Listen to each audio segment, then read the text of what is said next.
for thousands of miles to get to the United States. Then we're going to illegally cross the border. They're going to drop us in the desert, and we're faced where we don't speak the language. Won't that be fun?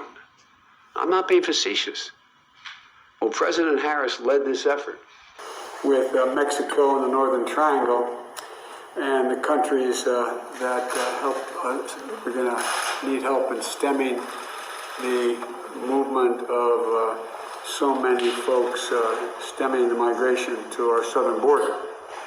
And, you know, back when I was vice president, I got a similar assignment. But one of the things we did was we made sure that we got a bipartisan agreement with Democrats and Republicans to provide over $700 million to the countries in the Northern Triangle to determine the best way to keep people from coming is keep them from wanting to leave.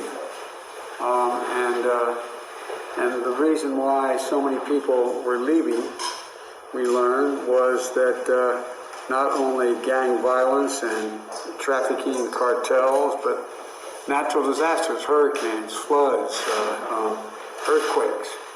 And so it's not like someone sits around a hand union table somewhere in Guatemala and says, I got a great idea, let's sell everything we have, give the money to a coyote, have them take our kids or us to the border of America, take us across, leave us in the desert, we don't speak the language. Won't that be fun? One of the ways we learned is that if you deal with the problems in country, it benefits everyone. It benefits us, it benefits the people, it grows the economies there. Message for would-be migrants: don't come. Do not come. Do not come. The notion that the border is closed. Why should they believe you when they know that people are getting in? Well, Lester, here's the thing. I've been working on this issue for a very long time. And the kind of violence and danger that is associated with that trek, especially when we're talking about from Guatemala through Mexico to the United States, it is extremely dangerous. And the reason that I am in Guatemala is to address the reasons people leave home, flee.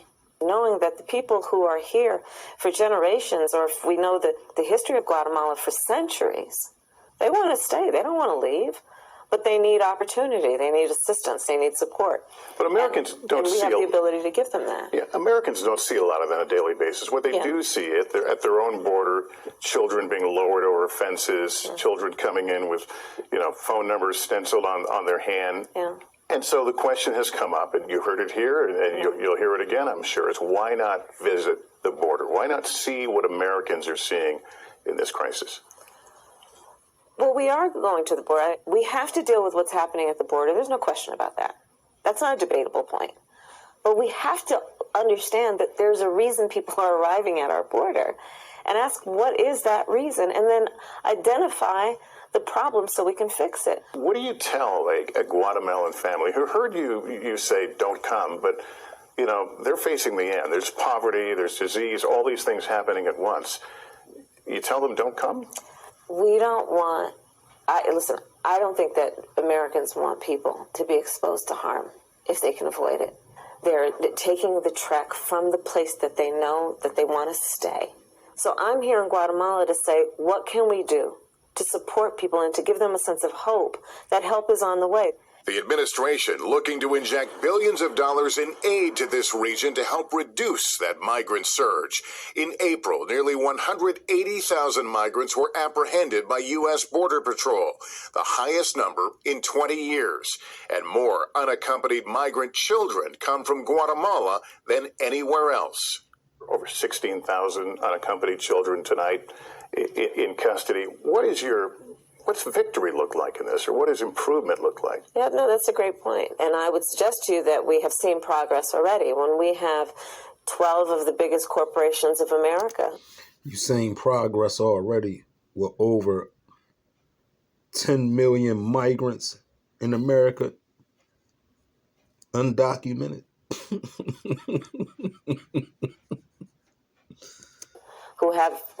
I convene them in my office, and they have agreed to help us work on this issue. Success so far is the bringing together of community-based organizations, not only in the United States, but here in Guatemala. Today, that was one of my meetings with civil society leaders, to let them know we see them and we understand their concerns about corruption, and we also understand their role of leadership to help us in terms of how we prioritize our work in this region.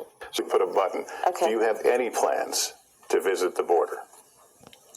I'm here in Guatemala today. At some point, we are going to the border. We've been to the border. So this whole thing about the border, we've been to the border. We've been to the border. You haven't been to the border. And I haven't been to Europe.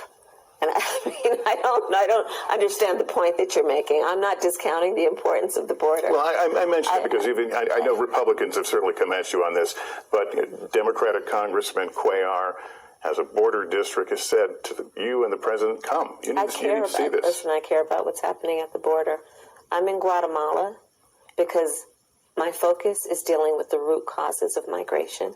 There may be some who think that that is not important, but it is my firm belief that if we care about what's happening at the border, we better care about the root causes and address them. And so that's what I'm doing. Not the only tough issue President Biden has handed his vice president, also recently asking her to oversee the effort to pass the Democrats' new voting bill. But a blow this weekend when a key Democratic senator, Joe Manchin, said he would not support what he called partisan voting legislation. So where does that leave the effort? Well, we're very clear. We believe that the PEOPLE Act needs to be passed, as does the John Lewis Voting Rights Act. How do you pass this legislation without that critical support?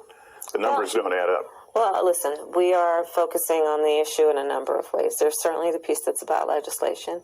There's the piece that is about uplifting the issues and the folks who are at risk. Because, by the way, when we talk about partisanship, bipartisanship, this should be nonpartisan, not even bipartisan.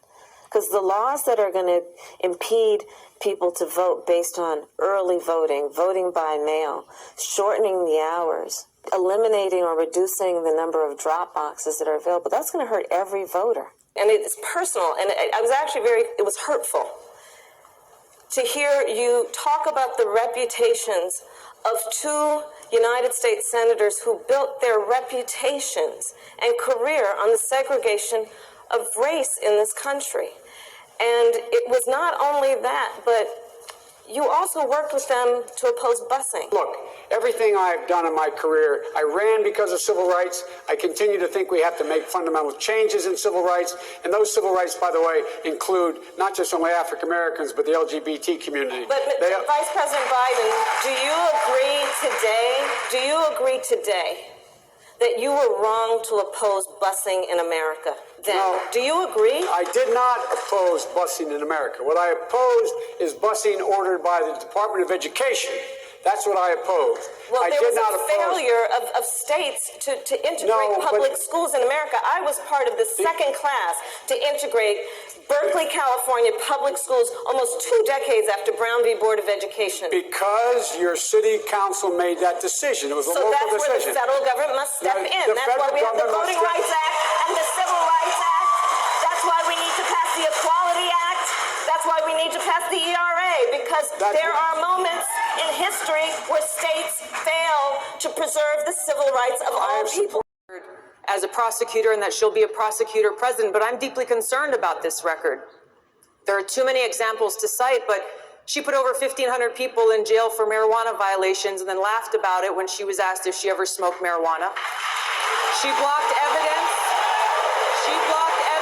That would have freed an innocent man from death row until the courts forced her to do so. She kept people in prison beyond their sentences to use them as cheap labor for the state of California.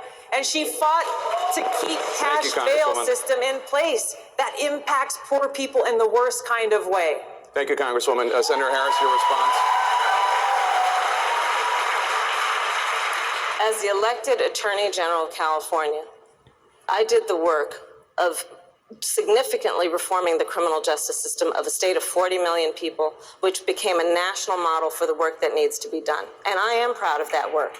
And I am proud of making a decision to not just give fancy speeches or be in a legislative body and give speeches on the floor, but actually doing the work of being in the position To jail people. To jail people. That's the record. That is the actual record. There was some minimal reforms that she supported well late in the game. She even was to the right of some of the national moves of the Obama administration on drug policy.